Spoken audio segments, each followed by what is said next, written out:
Hello, everybody, and we're back. The crew is back for another LTB post game, the Mile High After Party. As Let's we're go. nice new fancy branding all put together. The branding even works on the vertical stream. If you're watching us over there, wherever you are watching us, please leave a like, comment. Repost if you're on Twitter. Anything helps the show, helps me, helps David, helps Mike out a whole lot. We're all very, very grateful for your support, however you want to show it. Fellas, as always, I'm going to go to you to open this thing up. And David, because you're right next to me, I'll just go right to you. What is your immediate takeaway? What is your instant reaction as we come away from the Broncos 24-17 victory over the Las Vegas Raiders? Zach, maybe I have the orange colored glasses on. I know the score is a one possession game, and I know that. Hey, we didn't cover. That's all right. But I felt like this was a dominant victory from our Denver Broncos, and we won in a way in which it was incredibly satisfying. The time of possession. That's what I care about in this game. 39 minutes and 3 seconds to 20 minutes and 57 seconds. Did we have three drives of over 8 minutes? We methodically destroyed the Raiders. So that is my takeaway. Methodically destroyed them. Yep. And up until that last drive where they weren't really going for points, they had multiple opportunities to kick the field goal. They decided they wanted to run clock instead. I think analytics would support that decision. But as a result, they come away with, or prior to that drive, I'll exclude it for the sake of easy math on my part, 3.6 points per drive. Top of the league right now is 2.99. So, the score isn't super high because the pace of play was so slow and there were so few possessions in this game. But, the Broncos performed, from a scoring perspective, like a hyper elite offense. Even like anything over 3 points per drive is pretty ridiculous. Mike, where are you at as we come away from this one? All right. First of all, I'm so psyched that I got to relax and watch a football game. I've been asking for this for a few weeks. Me and Mikey were just hanging out, having a little soother, kicking back, watching the Broncos. I want to say something to David. Is it David Youngkin? Yeah. All right, David, this is for you. He says no disrespect, but that was not a dominant win. You know what? Here's my retort. 14 plays, 81 yards, 8 minutes, 54 seconds time of possession. 14 plays, 91 yards, 9 minutes, 13 seconds time of possession, TD, both of those. 18 plays, 90 yards, 10 minutes, 17 seconds time of possession, field goal. Boom, ball game. So the defense, yeah, I complained a lot about the defense. Guys, you follow me on Twitter. I know you do. You saw me be a fan. I tend to do that. But that was still a dominant performance, Zach. The Broncos played running football. They ran the ball. We're going to talk about RJ. We're going to talk about the run game. We're going to talk about the game plan. I know all that. But I said this game is going to be on with Column. I said 27-14, and just a stupid penalty by Brandon Jones, I think, screwed that up for me. But it played out kind of the way I thought. I still think I don't think it was as close as it looked. I thought we after that first drive, the Raiders didn't put anything together. They didn't really. It was that first drive, and after that first drive, I was feeling a little worried about this defense. I was too. But after that, it was all Broncos really the rest of the way. I think the Raiders put a lot of lipstick on the pig to make it look better. This was a 24-7 game in spirit and how it felt. There's an analytic account out there. There's so many, I'm going to mess up the name. But every week they put out like what were the most dominant performances of the week based on success rate, which success rate did you have a good play or not, right? And they look at the two team success rates, and it's typically a solid representation, not of who won the game, but like how one-sided a game was. And to David Youngkin's comment, I bet that this week it's a giant bar in favor of the Denver Broncos. Like the offense just marched up and down the field. They threw the ball with ease. They ran the ball with ease. Like I want to spend a lot of time on the run game, and I think we'll do that here briefly. But just, man, I feel so great about the Broncos coming out of this one. And I know it ultimately ended up as a one possession win. So I won't say multiple possession or double digit, but what after, and Mike, I'll start with you this time. After seeing the Denver Broncos finally come away with a convincing win, a win where they didn't have to come from behind, maybe that's the right way to frame it. Do you feel at all differently about this team, or is it, hey, this is the Raiders, this is what you were supposed to do? Oh, Zach, this is why you're here. That's a great question. I'm going to say I feel better. I liked the game plan. You can only play who's in front of you. You can, beating the Raiders isn't for everybody, guys. Ask the Patriots. All right. You still got to win the games. So, this isn't a great measuring stick by any stretch, but I liked what I saw from RJ Harvey. I thought the guys on the other side of the line of scrimmage are still like hitting hard, and he was fighting for yards, no fumbles. He looks explosive. I thought he was pretty decisive the whole night. I think he averaged like 4.5 yards a carry. So I feel better. I feel better about certainly about what I saw from Bo Nix tonight. This is a string of like 3 good games from Bo Nix, warming up for the playoffs. That's what you want to see. You want to see him ramping up. We were worried early in the year about sophomore slumps and is he regressing and all that BS you saw. Hang on, guys. Bo is just getting warmed up. Stock up, baby. Let's go. I'm with you. But David, actually, I want to get your response on this quick. Are you feeling at all differently about the team after this performance? Or like I said, is it just, hey, this is what I expected? I feel no differently about you. I don't know. Now that it's like hit me, dude, 10 straight wins, dude, I feel like this team's invincible, to be honest. And Mike, you pointed it out. I just had the game logs opened because, these 3 games that Bo Nix has played against Kansas City, Washington, and now Las Vegas. Again, it's not going to show it on maybe like the stat sheet in terms of like the touchdowns and stuff like that. But I think that he's played really, really, really good football from quarter 1 to 4. Just about as good as you could ask for. Again, that 1 interception to Bobby Wagner last week. But, man, this might have been his best like complete game of the season. 81 it was his best completion percentage of the season, dude. Yeah, he was getting everything. His pocket movement was great. Rolling out, you even had some players make some tough catches when it wasn't thrown perfectly. Shout out to Cortland Sutton. I think that was on a 3rd down.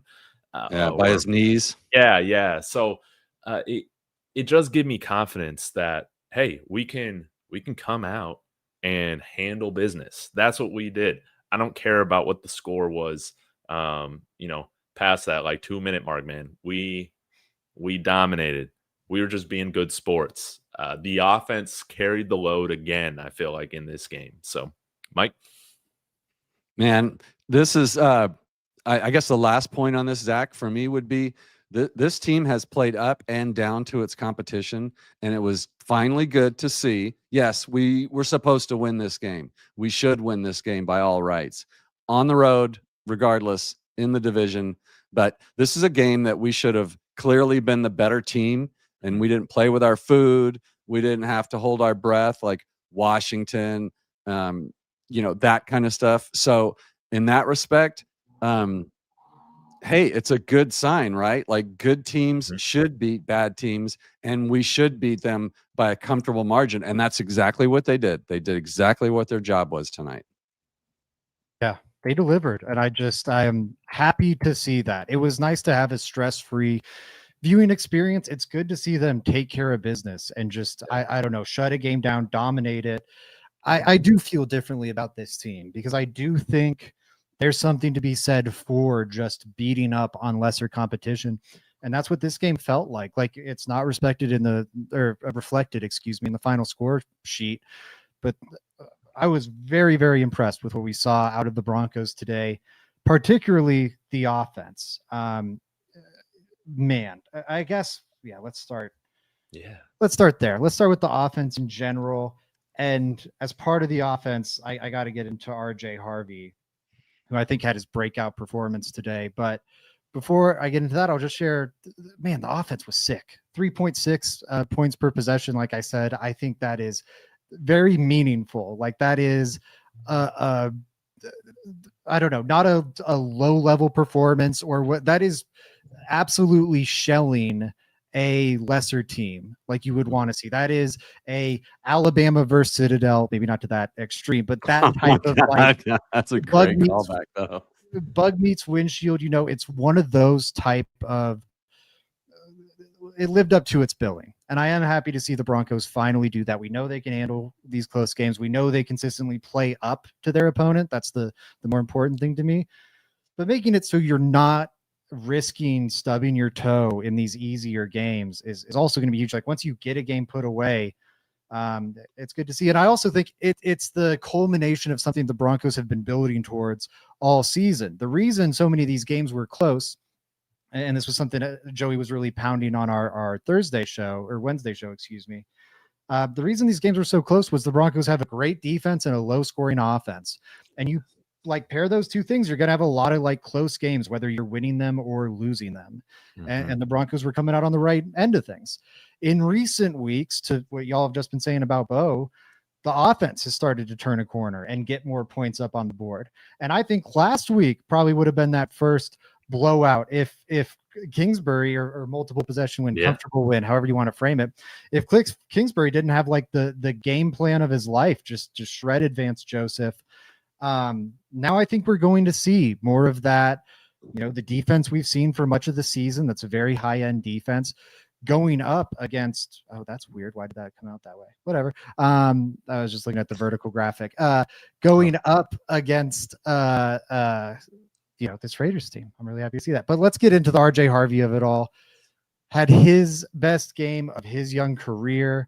Let me see if the stats are up yet. Does anyone have the I do. That's right in front of him. Read them off to us, Mike. 17 carries, 75 yards and a touchdown, averaged 4.4 yards a carry with a long of 15. Guys, I did a whole show on this. I sent it to you with the amazing response I got from it because it still freaks me out a little bit. But the whole premise of this show that I was doing was, do we need every down back? And RJ Harvey looked like an every down back tonight, guys, to me. Like, Zach, I'll let you do all the EPAs and all that stuff. But after watching football and studying football for 150 years, like I have, he looked fine to me. He ran hard. Like he looked like a running back that was not afraid of contact. He ran through contact. He fell forward. The one that I thought looked really ugly ended up being a face mask. And then Jaleel, I hate to jump to Jaleel, 5.5 yards per carry on 4. So, I mean, limited sample size. And then add Prentice in there, who's a little unsung hero. I think we Broncos fans can feel better about this run game, even against a team that apparently has an aversion to tackling very well. The run game looked collected.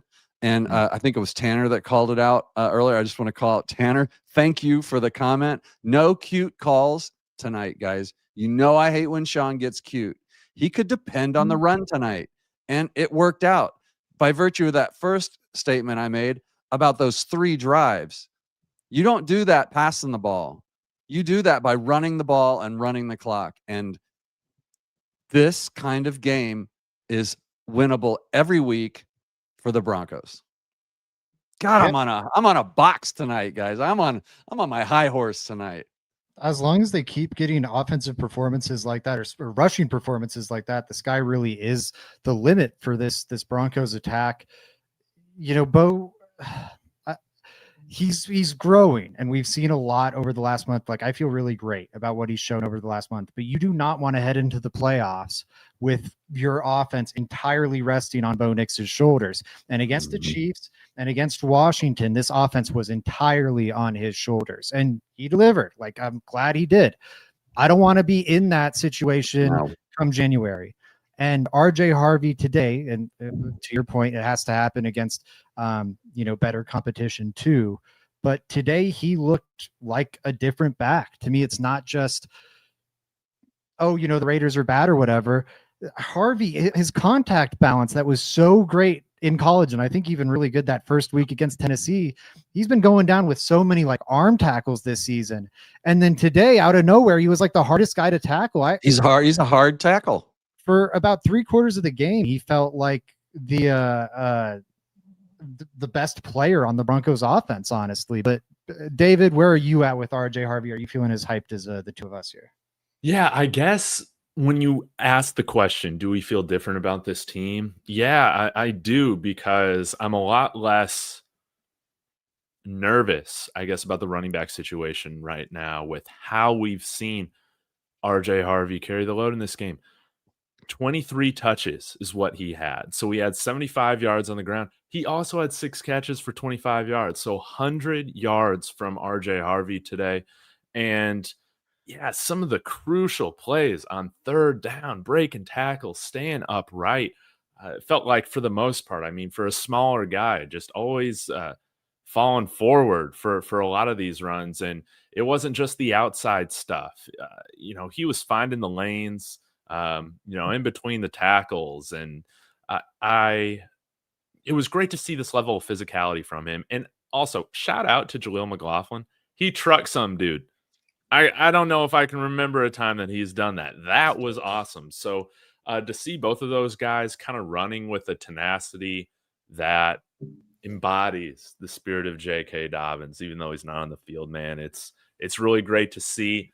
And Bo Nix completing over 80% of his passes today, I don't think is a coincidence when you run the ball the way they did for over 150 yards. Like you said, 40 minutes of this game was with the ball in our possession. And that's insane. That's domination. Another element that helped that was the short passing game. Like, they had a lot of excellent screens, excellent throws out to the flat. And I think Bo can lean on that a little too much, but today that wasn't the case. It was really effective. It reminded me a lot. I think it might've been D Bronx saying this on Twitter earlier, but it reminds me a lot of that Falcons game he had last year, where I don't think he was doing, and he had some good throws in this one. I'm not trying to take it all away from Bo. I thought it was a really good game from him, but he wasn't doing the most difficult stuff. He was taking what the defense gave him. They gave him a lot of easy answers. And that's why you get an 80% completion percentage. That's also why you get 8-minute drives. Yes, being able to lean on the run game's helpful there, but as long as it's a completed pass, that does the exact same thing to the clock. So man, if the Broncos can keep building on this, and it's sustained now, I think you can look at, the Cowboys game as a turning point for this offense. Right after that, yes, they play the Texans, but it's the Texans. And then you have the Raiders on a short week. That one's harder to excuse. And then you have the Chiefs game, of course, the Washington game, and then this one. It does feel to me like the offense has turned a bit of a corner. I think you get this version, where you are just marching up and down the field every single time it gets the ball. You get the ball, it feels like, if you can get this sustained rushing success. And Harvey's, the vision was better today. I thought the vision's mostly good, but sometimes he tries to bounce something he really shouldn't. Everyone's aware of that. That's one problem. And then I think the other is sometimes he'll slow himself up too much as he approaches the line, because he's like, what's the right answer?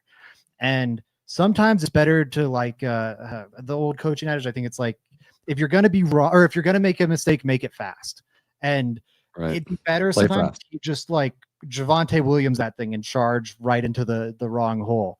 And today he found that balance a little better, where you had the urgency in his game that I think he's needed to add more of, and also the decisiveness, the proper vision where he was finding the right running lanes. But even beyond that, and I think this is what was also so exciting, Tyler Bidet had a great rushing performance. Yes. That's what I was about to say. Yeah, Jaleel McLaughlin, who you highlighted, David, had a great rushing performance, 22 yards on 4 carries. But then Adam Prentice, I think he might actually be. I was kind of like, oh, this is not a real thing. Last week, I did not even consider the thought of like Adam Prentice being a J.K. Dobbins replacement for like these short yardage situations. And it was only 2 looks. We saw of it today, but he goes for 18 yards and 4 yards on 2 like and 1 situations. And granted, on one, the defense just was like hot napping and it was wide open. I think they might have something there where like Harvey running with more power was something too. But man, Prentice has me feeling a lot better about this run game just in general. Where you guys at with the health of this run game, Mike? I'll give it back to you here. Man, again, I saw a stat earlier tonight. I don't have it in front of me, so don't take this, for exact. But like Prentice has like 9 carries now, I think, on the season, and all but one of those has gone for a first down. Like he's just some crazy stat like that. Like, and I didn't vet it, so I don't know for sure if that's a real thing. We can get into that. Somebody in the chat, we got a shout out to the chat, guys. You guys are on fire tonight. Thank you, everybody in the chat. But yeah, run game feels better. We got to talk about Bo. We got to talk about the defense a little bit too, Zach. Really quick, yes. And before we get to that, I'll direct us to the Bo point here. But that stat you heard, it is correct. He has 7 carries this year. 6 of them go for first down. And I think we'll all remember the one that didn't. I believe it was the Jets game. You had that 3rd and 10 backed up, and they just ran like a draw. It was that's right. We were so pissed off about it. They weren't even trying to convert the first down on that play. So like when they're actually trying to move the sticks, he's 6 for 6. That's pretty dark. Maybe they have found something here. That's I think exciting. They might have. David, you didn't have any business to take care of tonight? Oh yeah. Yeah. We'll cover that at the end, man. All right. I just didn't want to I want to make sure you didn't forget. Oh yeah. Right. Oh yeah. Yeah, most definitely. Y'all make sure I remember at the end. I will. I will for sure. Into one of our weekly segments here. Yes. The improvement meter. Wait, why is it not loading? There we go. Is it? It was there for a second. There we go. Let's go. Okay, my thing's just lagging. All right. What are and the vertical one's messed up. I'll fix that later. Whatever. We'll do it live. Thoughts that's great. On Bo Nix and Sean Payton, the improvement meter. David, I can tell you got some takes on this. How are you feeling about this coach quarterback tandem? Dude, I love it, man. I don't feel like we made I don't really feel like we made really any dumb decisions. Well, actually, one. So Sean Payton is even. He's even where he's been at because, dude, low scoring game. Just punt the ball there at the end of the first half. Like that's we kind of got away with it, Granted, I do think maybe I'm in the minority here. I did give Troy Franklin the first down there, man. Like it was a fine play call that was executed, but I guess a little bobble or whatever. Punt the ball there, dude. That's fine. But what I really loved is, Sean Payton didn't get greedy there at the end. We had a good 4th and manageable situation there at the end of the game. We ran it, and then the next time we got stopped, we had ran all the clock out to seal this game. Make sure you kick that field goal to make sure that it's a 3-possession game at that point. So the game plan, much better than what we saw against the Raiders a few weeks ago. Bo Nix, he was on it. He was a fantastic game manager today. And when Bo Nix is on it as a game manager, I feel like we pretty much win every game. So I really, really loved his performance today. He played within himself, within the offense. And like you said, he was getting a lot of easy answers to the test, and he was very okay with that. He didn't get greedy. Yeah. When you get an easy test, like if you got an easy professor, just, get the A, get out of there. You don't have to do Exactly. triple backflips to like impress them or whatever. Just get out of Dodge with the easy grade. That's why you're taking the class. I like this comment from Tanner really quick. I'll just try and grab some comments saying feeding Cortland over Franklin made a difference. And the consistency, fully agree there. Loved seeing Cortland have a big day. He became the sixth most receiving yards in Broncos history after his performance today. So shout out Cortland for that. I'm loving what we're seeing from Bo in this passing game. It just feels like the game has slowed down for him some. I think you're consistently seeing him work through some of his reads, which makes me happy. The offense that Peyton ran today, I just thought it was well called. They didn't get away from the run game. They just kind of grinded this thing out, which is exactly what the game called for. I feel so good about Bo Nix in this offense right now. The lesson I've learned this year is, at least going into year 3, I'm going to be pessimistic about the September offense. I'm expecting the September offense to piss me off at this point. It's happened 3 years in a row now. Even before Bo got here, I'm sure I'm going to be annoyed next September, and they'll drop a game they shouldn't. And some people in Broncos country are going to be chicken littling, and it'll all pan out. But right now he is dealing. Like I just thought, man, I'm so happy to see a Broncos quarterback playing like this. Mike, where are you on the Sean Payton Bo Nix improvement meter? Well, I'm glad you mentioned September, Zach, because that was the last time the Broncos lost a football game. September. Let's go, baby. So that's just crazy. And Bo Nix tied Dan Marino for 5th most wins by a quarterback in their first 2 seasons. Thank you, Bo Nix. Let me do Sean first, though. I was the only time I was really upset with him tonight was the 4th down play instead of taking the field goal. I think, Zach, you said that was the right decision. I can explain that. I'm sure it was based on a lot of things, but emotionally at the time, I was like, a field goal here literally makes this a 3-score game. Game's over. That one. Yeah. Yeah. And then they went for it and ended up kicking the field goal anyway.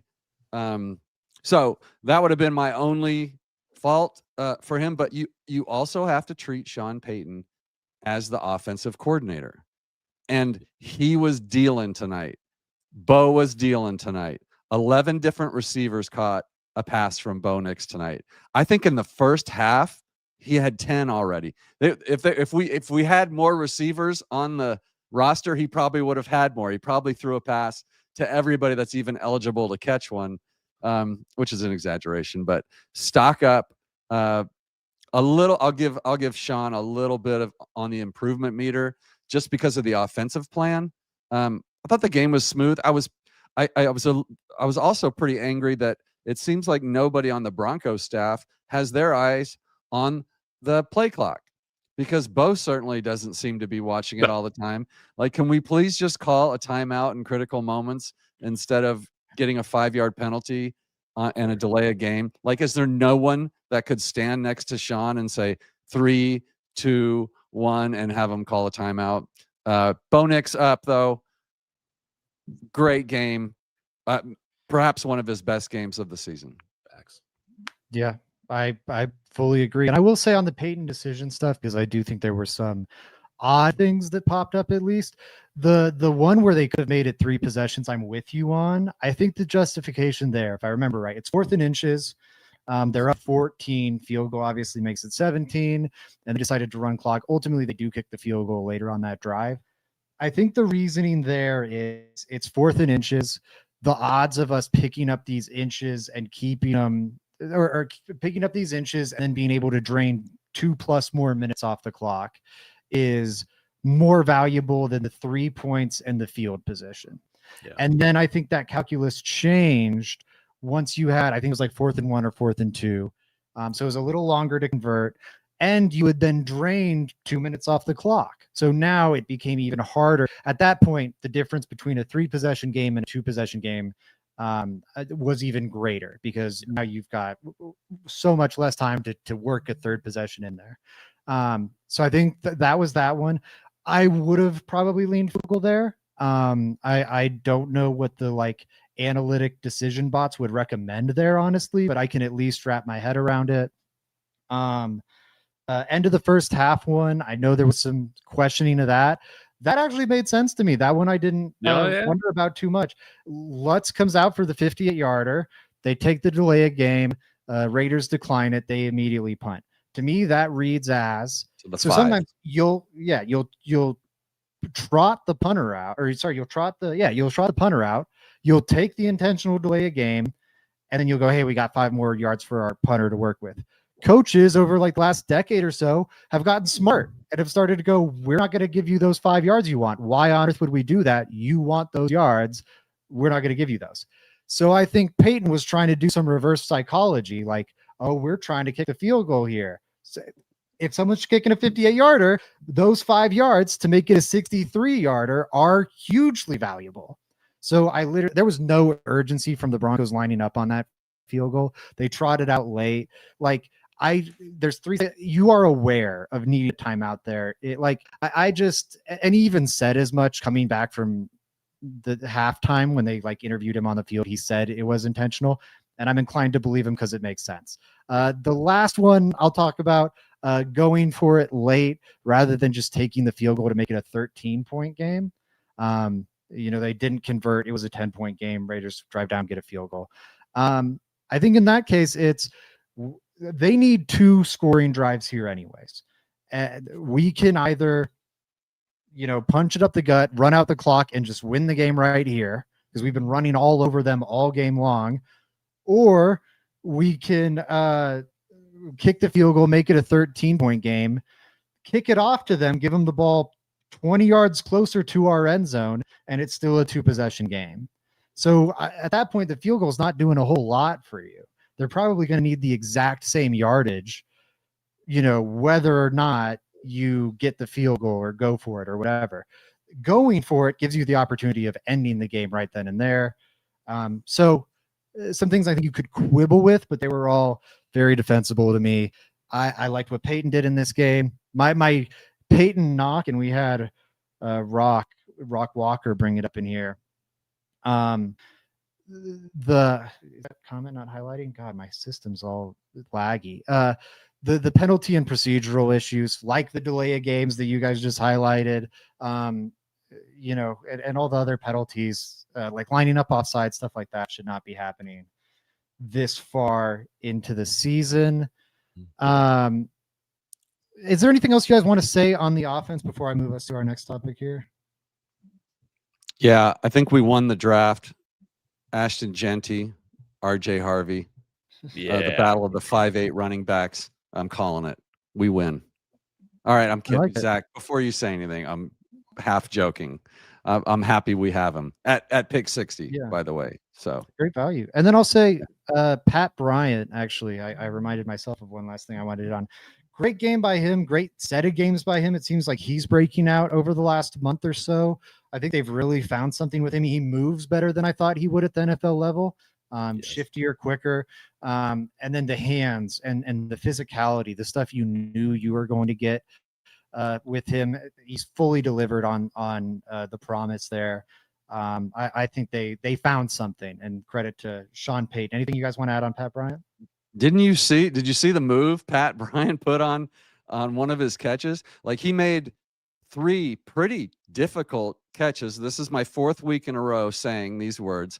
Pat Bryant has the best hands on the Broncos, except for maybe Tillman.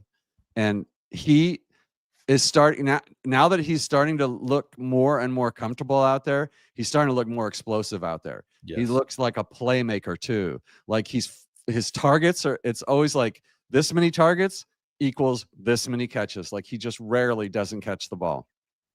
And Sutton, who had a great game, had his usual catches one below his knees, which is really hard to do for all of you that have played football, and then drops one that Bo just dropped a dime on him on the sidelines for a first down we needed and went right through his hands. So it's nice to have Pat Bryant on this team. I agree with you. I don't think I would say this is a breakout game, but it's a breakout quarter of the season. Like, we are seeing a really good looking wide receiver for the Broncos. And not only is it like balls thrown Pat Bryant's way, it's a catch, or he gets his hand on it, it's a catch. But you throw the ball Pat Bryant's way, I'm trying to confirm that. You're gonna get a first down. You probably get a first down. So he had 32 yards today on 4 catches. I don't know how many of those were converted into first downs. Entering today, he had 18 catches, 15 first downs. That is a bonkers rate of moving the Automatic. stick. He's almost automatic.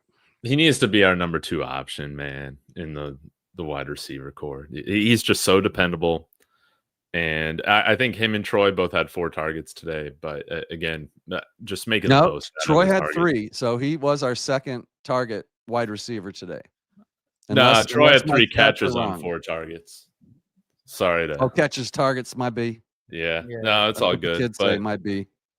Yeah, let's continue to integrate him more into this offense, man. I could not say better myself, David. I think he needs a bigger role. I'll throw it to you on this next one. Last year, this Denver Broncos defense kind of sputtered down the stretch, and I think that sputtering was a big part of the reason they closed the season a lot colder than they wanted to, and had to really wait till week 18 to lock up that playoff spot. This year, after the bye week, rough game against Mariota and the Commanders, pretty rough first drive against the Raiders, and then they locked in, and the Raiders didn't get another point on the board until the game was out of reach. David, did they find themselves in this one? Has the defense refound itself? Is this, hey man, bro, this is the great Vance Joseph defense. They're rolling. That Commanders game was an aberration. Or should we be a little worried that last year might repeat itself? Nah, it's neither of these answers. Okay, defense didn't have their best game. I'm not stressing it one bit. They still played very, very good, very darn good, and that was like what we'd consider like an off game for like one of the best defenses in the NFL. You know, we just we let a couple things go. I was telling David at the beginning of the stream in my comment, we were just being good sports. You know, letting them score, but man, I wanted to shout out Riley Moss. I was really hoping to do that. I'm like, man, we didn't hear from him all game. Maybe he was expecting safety help over the top, man. I ain't giving that to him. You know, there's always that one play from Riley Moss, man. Even in a dominant win. But yeah, ultimately, hey, the Raiders scored more points than I thought. Dude, I'm losing no sleep over this defense whatsoever. And realistically, that looked like some sort of 3 look or something like that. At the very least, Riley Moss had outside leverage on his man. It's a post route. That dude's fast too. Like I get that was the first touch of his career, but if line up any cornerback in the league in that spot, give him outside leverage on a fast receiver and a post across their face, and no safety help on the inside. It's not good. You're outside leverage for a reason. It's because you go, oh, well, I got help on the inside. I'd kick it beat to the outside, and the help didn't come. So I'm with you, David. I feel so bad for Riley Moss. It's like the most visible things pop up with him, and I'm like, God, fans are going to be so mean to him about that. And like, I'd say 70% of the time, it's not even his fault. It's just like, oh my God, that receiver turned into friggin' Calvin Johnson for a second, or like some nonsense like this where it's someone else's blown coverage, not his. Yep. Or a bad call by the refs, or whatever it might be. Love the Riley Moss shout out. Mike, what stood out to you defensively? I definitely got some people I want to shout out, but I'll throw it to you first. I was a little disappointed in them tonight, to be honest with you. Really? I'm surprised. So yeah, just I think I was disappointed in VJ, I think, more than the players. The bend don't break thing with the way our offense was playing, it worked to a T.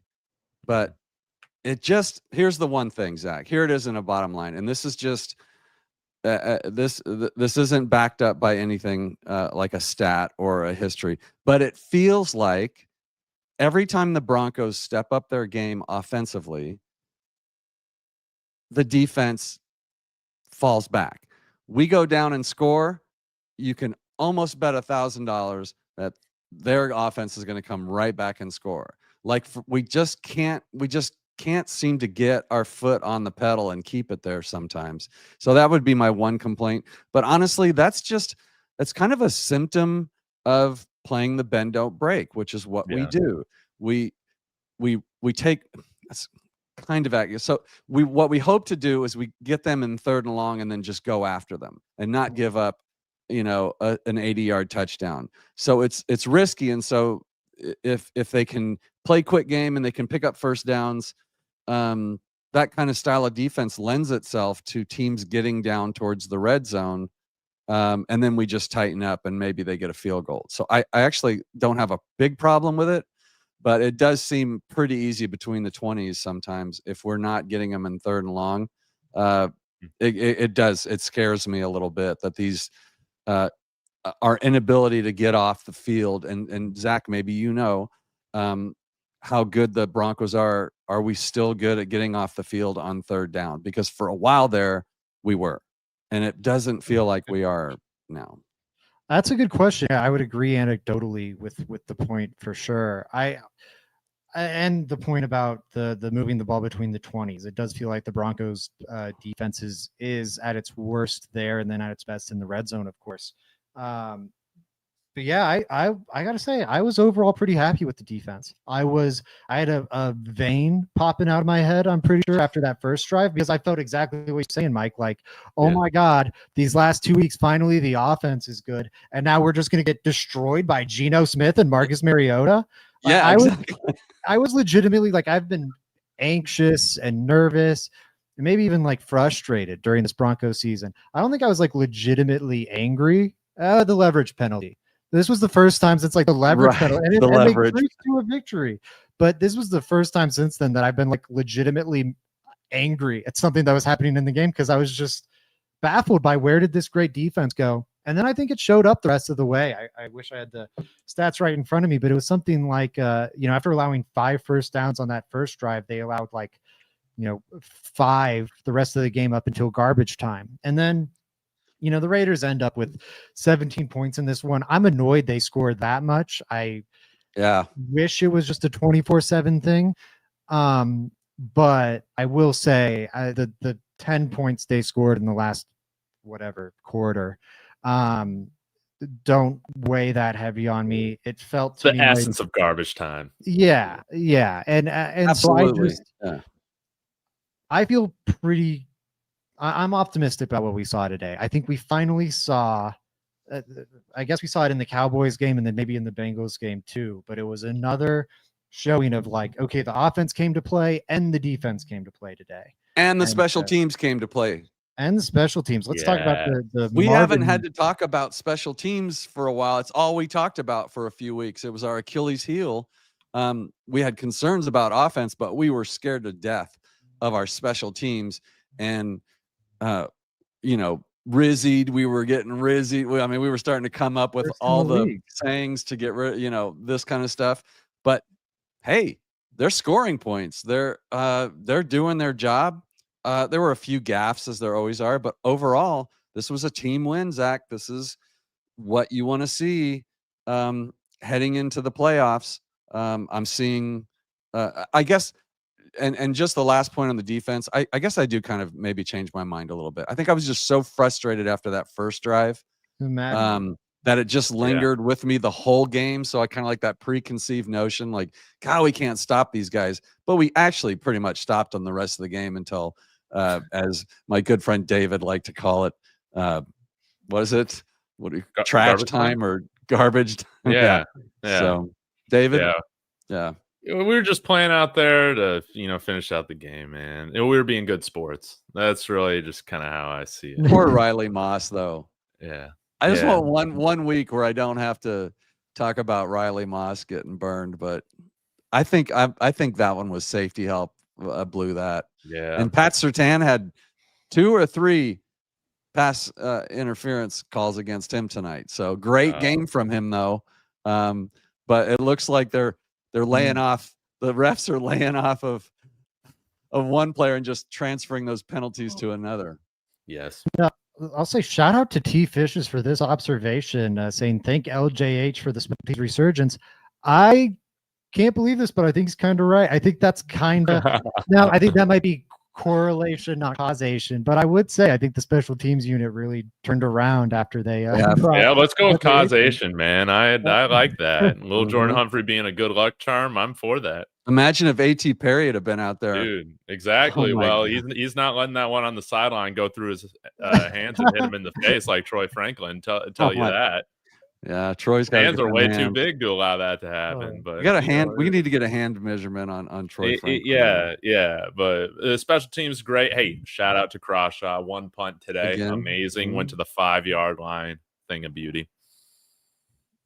Yeah, it was. Yeah, with our defense, I mean, Crawshaw, the combination of our defense and Crawshaw is kind of lethal because, driving 95 yards on the Broncos defense still is tough to do. And it makes the clock run a lot. If we can run the clock, run the ball, and then pin teams down there, it's a good formula, guys. I guess I'm pretty excited overall.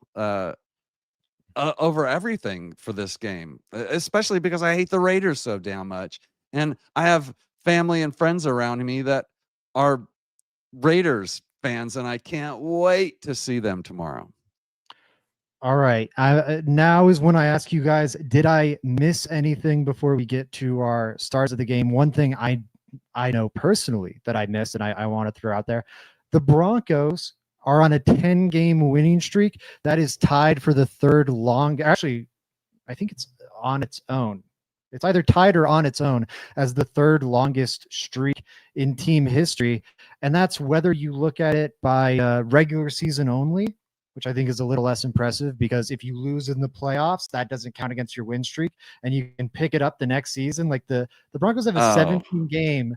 Like so over two seasons. The record is 17 because it's like the end of the 2012 and the start of the 2013 season. To me, like that's great. 17 games in a row. It's more impressive to me if you do the regular season plus playoffs one. And either way, you want to count it regular season only or regular season plus playoffs at 10 games. This is tied or on its own. Again, I forgot that detail. The third longest win streak the Broncos have ever experienced. 1998 to 99. Obviously, they got off to that 14-0 start is the longest. Oh, was it 14? I thought it was 13. Wow. 14-0. You probably remember better than me. Wow. Because I'm old. I just looked it up. I could be wrong. But that's number one. And I think number two is 11. So with a win against the I just pulled it up right here. Packers. Get it in front of me. Yeah, if they beat the Packers, that might be enough to. Okay, so regular season only. This is tied for third at 10. 14, which was the end of 97 into the start of 98, is second, and then that 2012 to 2013 one I mentioned is first. If you don't do that nonsense, you look at regular season plus playoffs. 18 when they won the Super Bowl in 97 and then started the next year on that 13-0 run. They closed 97 on a 5-game win streak, started off the next year on a 13. That's the record at 18. After that, 2012 with Peyton Manning. Remember everyone, they go 2-3 to start the year, I think, and then he's 11 straight to close out the year, something like that. Or 1-2 and then 11 1-3 and 11. It doesn't fucking matter. And then you've got this year tied with 1984 at 10 in a row, one more win, and they'll be tied for second. That's pretty darn cool. Yeah. That's my. I don't like counting. I don't like counting into the next year because it's different players. It's just those are like team records that mean something. But season, like in a season with the that squad, 10 is just super impressive. I love it. I think we should. Zach, can I just? We've got our updated AFC standings now that we should probably hit before. Hit it.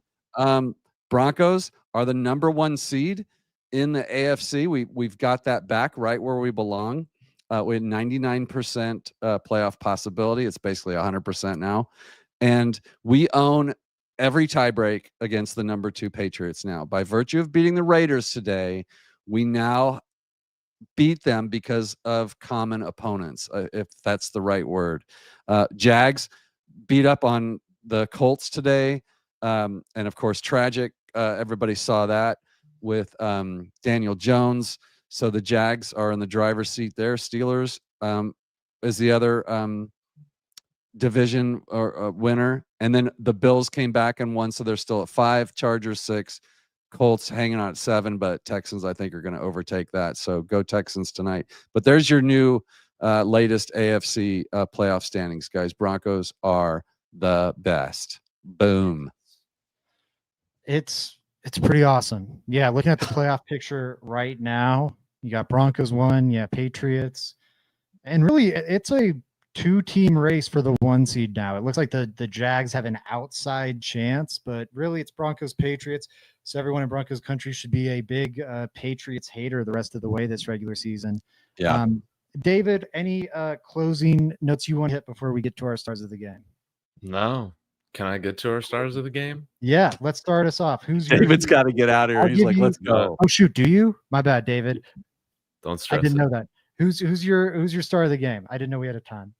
Dude, star of the game has to be RJ Harvey, baby. He added the element to this offense that we've been dying to see ever since J.K. Dobbins sadly got hit, dropped, tackled, the way he was running through contact, the way he was bouncing off of big hits. I mean, he really is looking like a guy who can be a feature back in the NFL. And we finally, I think, saw that today. So very, very exciting for RJ Harvey. There is not anymore, guys, any doubts I have about his game. We've seen him take great steps in pass protection. We've seen him become a dependable receiver. And we're seeing the flashes of when his vision is on. Man, it's awesome. It's awesome to see. So let's continue to build on this, RJ. We need this running game going strong in the playoffs. But yeah, he's great short yardage all over the field. He converted a handful of third downs for us that did not look like they were going to be conversions. Yeah. So shout out to RJ Harvey. I love you, RJ Harvey. It's been great. I was really starting to get a little worried about what we were seeing from him as a runner. Felt great about the pass game stuff, but was worried about what we were maybe seeing from him as a runner. And today alleviated a lot of that. I think you can. Now we have to see it sustained. We have to see it against better competition. But I don't think that's a huge leap to get there necessarily, because and running back's position, I think you typically hit the ground running, but this felt like a guy who the game had slowed down for him more. He was hitting the right hole more consistently. He was reading it out correctly. It didn't feel like it was moving. I talked about his hesitancy getting up to the line sometimes. That was a lot less present in this one, which I think shows the game's maybe not moving too fast for him anymore. And the physicality of the game, like I think that's the area where he was maybe lagging behind his college tape the most. Like he would bust or break tackles and run over guys and was like a shockingly physical runner for his weight. And that had not translated the first 13 weeks of the season. And today you have him like just shaking off Raiders players and just like there was the one on the first drive that everyone's going to think about. But there were multiple where like he'd get a hard hit like right at the line gain. Like you could hear the pads crack or the helmet crack, whatever it was. You heard some sort of crack and he's powering over the defender and getting the conversion anyways. And that's something I don't think he was getting earlier in the season. He was going down a little too easy. So great game. And I think a reason to believe it's a jumping point for him or a jumping off point.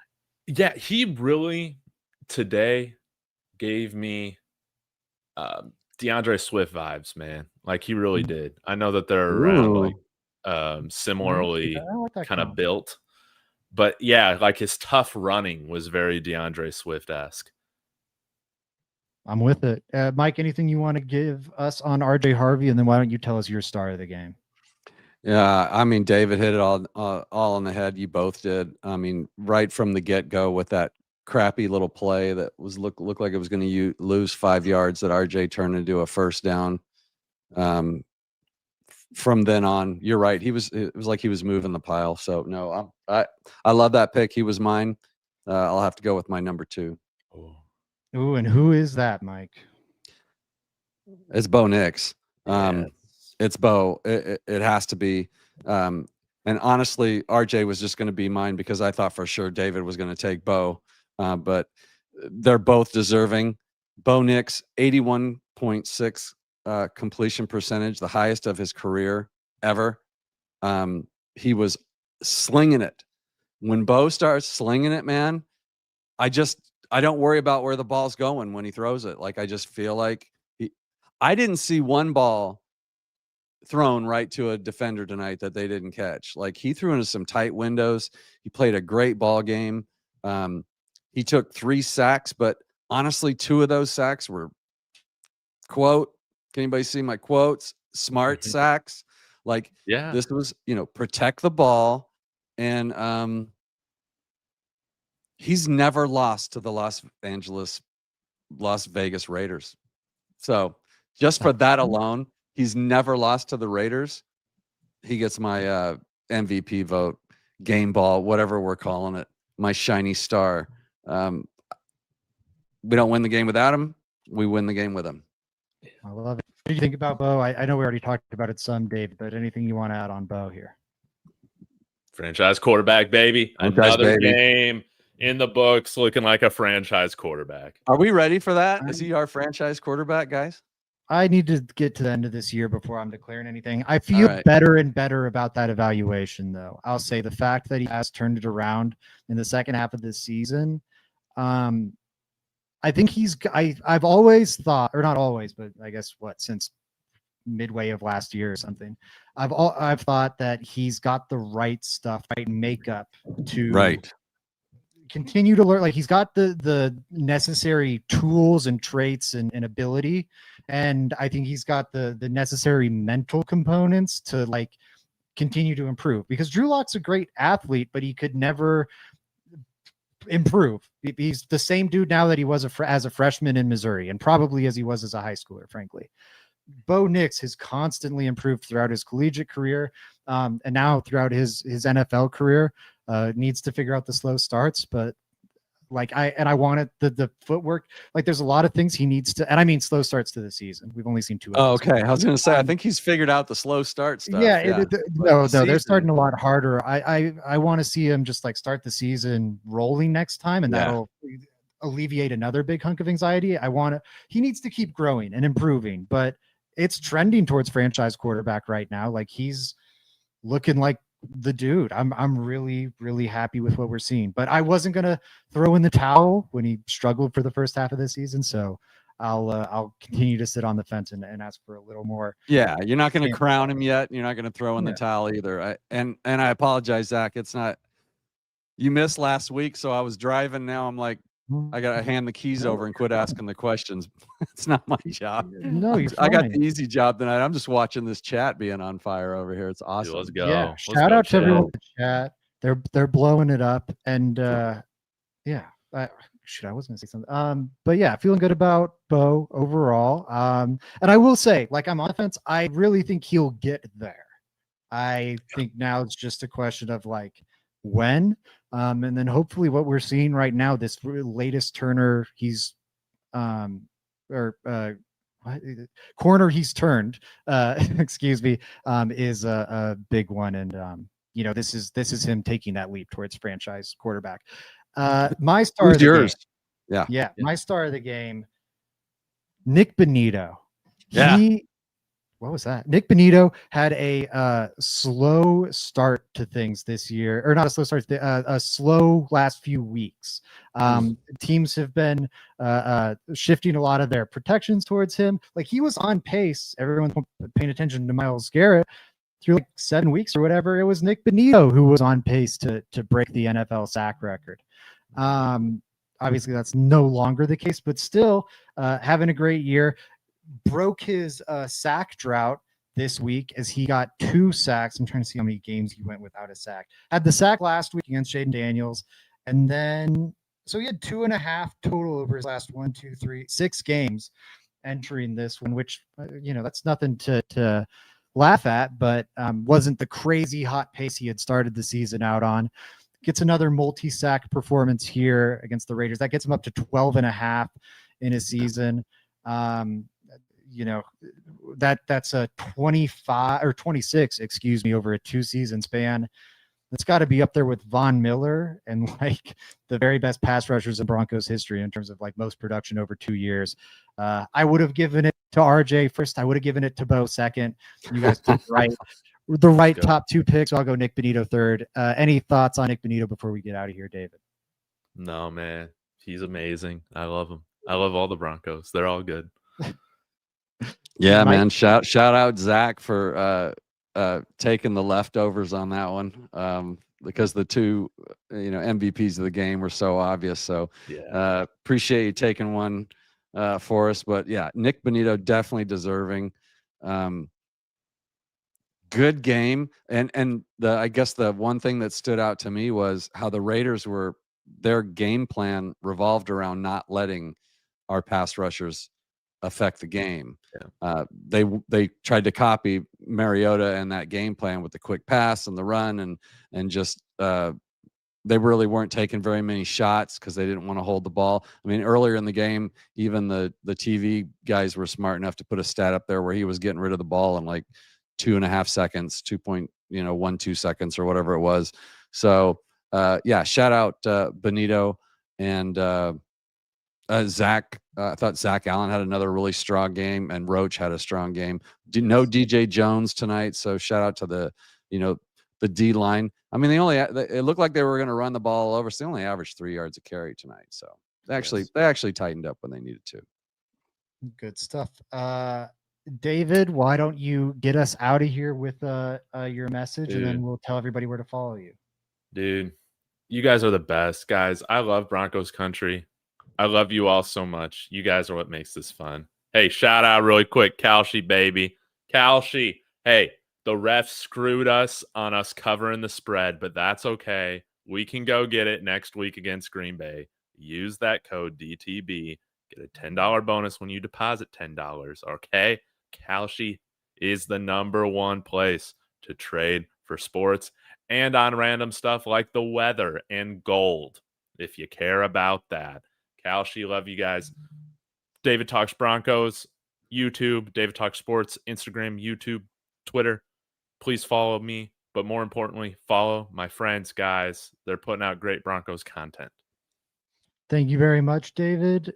Mike, and please, everybody watching on my channel, do go support David on whatever social media you prefer, whatever streaming platform you prefer. David Talks Broncos, David Talks Buffs, David Talks Sports. Mike, where can they find all your amazing work, my man? Man, first of all, Zach, thanks so much for hosting this every week and putting in the work. I had to cover your ass a couple times, and it's a lot of work and a lot of pressure. So bang up job. It's great to have the host back. But I guess a little breaking news for some of you. We do have a rebrand over at Mic'd Up. Mic'd Up is a show that I do during the off season where I'll bring David in, or I'll bring Ryan Edwards, or I'll bring Zach against DMAC or whatever. You guys have both been on it. Mm-hmm. And we have like these little battles, and we have trivia, and we do all that. Those shows take like 2-3 days to put together. Can't do it during the season.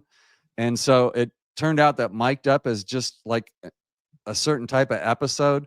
I've been thinking about rebranding for about a year now. And so, yeah, it's Mile High Monsters. You can find me on YouTube. You're already subscribed, so thank you for that.